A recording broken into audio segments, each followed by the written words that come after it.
This story is about Europe's hypocrisy. It truly knows no bounds. On one hand, it slaps countless sanctions on Russia and lectures the world on democratic values. On the other hand, it funds Putin's war machine. The European Union is still very much in business with Russia. Russian exports are still flowing into Europe, and energy is just one part of the equation. In the next 4 minutes, we'll get you the full picture. And just so that you appreciate it better, here's a quick recap of all the virtue signaling from Europe, all the lectures and criticism heaped on India for buying Russian oil. I also have a few quotes for you. The first one is from Ukraine's foreign minister. In December last year, he had called India's Russian oil purchases morally wrong. If you benefit because of our suffering, it would be good to see more of your help addressed to us. That's what he had said.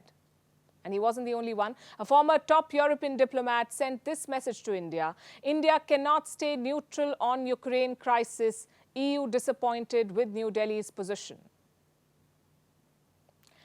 But now let's look at how Europe is still doing deals with Russia. We'll start with the trade numbers. What's the value of Russian goods shipped to Europe?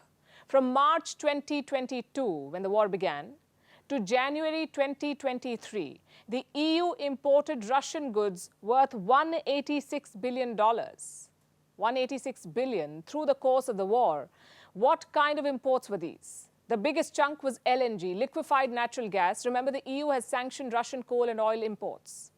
Not once or twice. So far, we've seen 10 rounds of sanctions. But none of them touches gas imports from Russia. And the story gets better. Not only is Europe not sanctioning Russian gas, it is also buying more of it. Europe's LNG imports have increased since the war began. In 2021, the EU imported 16 billion cubic meters of Russian gas. 16 billion. Do you know what the figure was in 2022? 22 billion cubic meters. This is a jump of more than 37%. So Europe is still buying Russian energy. And like I said, it's just one part of what they're buying. Here's another. Nuclear supplies. Europe is importing nuclear supplies from Russia. And very conveniently, nuclear supplies are not part of European sanctions. Again, what kind of supplies are these? They have nothing to do with nuclear weapons. These are for civilian use. Things like enriched uranium, the kind that is used to generate nuclear power. Europe is getting it from Russia. Last year, the EU imported nuclear products worth nearly $814 million US. Do you know what else they're buying from Russia? Diamonds. In 2022, the EU bought diamonds worth $1.52 billion. Also fertilizers. The EU spends $2.82 billion on Russian fertilizers. This is an increase of 40% from 2021. This is how they're punishing Russia, by raining dollars. Major Russian companies have been kept out of sanctions, like Alrosa, a mining giant in Russia. Rosatom, the state-owned nuclear power company, and Gazprom Bank, the financial arm of Gazprom, which is Russia's state-owned gas company. So this is the reality of European sanctions. It's a classic case of cherry-picking. Europe sanctioned the easy targets, but it won't pull the trigger on energy imports because that would involve political costs. And that could lead to potential backlash at home. Recently, a European leader made an admission. This is the Prime Minister of Poland. Listen to what he said. We are buying, as European Union, lots of Russian gas, lots of Russian oil, and President Putin is taking the money from us, from the Europeans, and he's turning this into aggression, invasion. But it's not just Russian imports, really. Western companies are also bankrolling Russia by paying an exit fee before they leave the country. Moscow had introduced a new rule. Anyone who leaves Russia, who wants to leave Russia, must make a contribution to the Russian budget. And how much do they have to pay? 10% of their earnings. 10% of the earnings from the sale of their businesses in Russia. Earlier, this contribution was voluntary. Now, Moscow has made it mandatory. But before these rules were changed, many companies voluntarily contributed to the Russian coffers. They were so eager to leave. So they paid the 10% tax. And this only underlines the dilemma of Europe and the West at large. Decoupling from Russia will come at a heavy price, a price that they're still not ready to pay, but a price that they expect others, like India, to pay. Pakistan's brotherhood with China is being tested. Pakistan is failing to keep Chinese establishments safe, so it's shutting them down. A number of Chinese businesses have been shut in Karachi. They're owned by the Chinese and frequented by Chinese nationals. Reports say the Karachi police received some intelligence. It raised the possibility of fresh attacks, so the cops decided to shut down these establishments. Earlier, they had warned the same businesses. They were asked to make specific security arrangements. What kind of arrangements? Installing CCTV cameras, biometric systems, security alarms, and other modern-day security gadgets. These businesses apparently did not comply, so they had to be shut down. And Pakistan now seems helpless. And China doesn't look too confident about Pakistan's security arrangements. In February, China's foreign ministry issued a warning. It said Chinese citizens, may be quote-unquote at high risk. Soon after that, a section of the Chinese embassy in Islamabad was shut down. China said this was because of technical issues, but the move only drew more attention to the security risks in Pakistan. In the same month, orders were issued in Pakistan's Punjab. Again, this was about the security of Chinese nationals. The local government refused to provide security to these nationals, only to those working on CPEC. They were entitled to state security. Now, CPEC is the China-Pakistan Economic Corridor. It's a part of BRI, the Belt and Road Initiative. Chinese nationals are involved in these projects. And Pakistan says it will provide state security only to those who are working with CPEC. But the Chinese nationals who do not work for CPEC have been asked to make private security arrangements. And this admission is telling, because Pakistan is basically asking Chinese citizens to make their own security arrangements because they are clear targets. And the Pakistani state is in no position to help them. Hence, the shuttering of establishments. They're shutting down businesses and telling Chinese nationals to hire private security. The Chinese are living in fear in Pakistan. Their security challenges are complex. They face threats from not one but two groups. There are separatists who are angry about Chinese investments/colonization in Pakistan. And then there are the terror groups, nurtured by the Pakistani establishment, now targeting Pakistan's most important ally. Let's talk about the separatists first. On this front, one name stands out, the Baloch Liberation Army. Earlier, it targeted the Pakistani army for its acts of repression in Balochistan, and now it is going after China. That's because China is investing heavily in Balochistan, especially in Gwadar. China is building a port in Gwadar. So the Baloch Liberation Army is training its guns on the Chinese. In recent years, they have launched high-profile attacks. Last year, they conducted a suicide attack in Karachi. This was near a Confucius Institute. It killed 3 Chinese teachers. In June 2020, the Pakistan Stock Exchange was attacked. Why was it targeted? Because it is partly owned by a Chinese consortium. Then in 2018, the Chinese consulate in Karachi was targeted. Also, why is the Baloch Liberation Army targeting the Chinese? They believe China is taking over Balochistan's resources. So they have put Chinese nationals on their target. The second major threat are the terror groups in Pakistan, like the Pakistani Taliban and the ISIS Khorasan. They too have targeted Chinese nationals. In 2021, there was a suicide bombing in Khyber Pakhtunkhwa. 9 Chinese workers died in that attack. Some analysts blame the Pakistani Taliban for this. So with each passing year, as China widens its footprint in Pakistan, the terror threat is rising.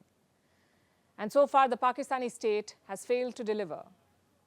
Beijing has pushed Islamabad. It wanted to send Chinese security contractors to Pakistan, but Pakistan refused.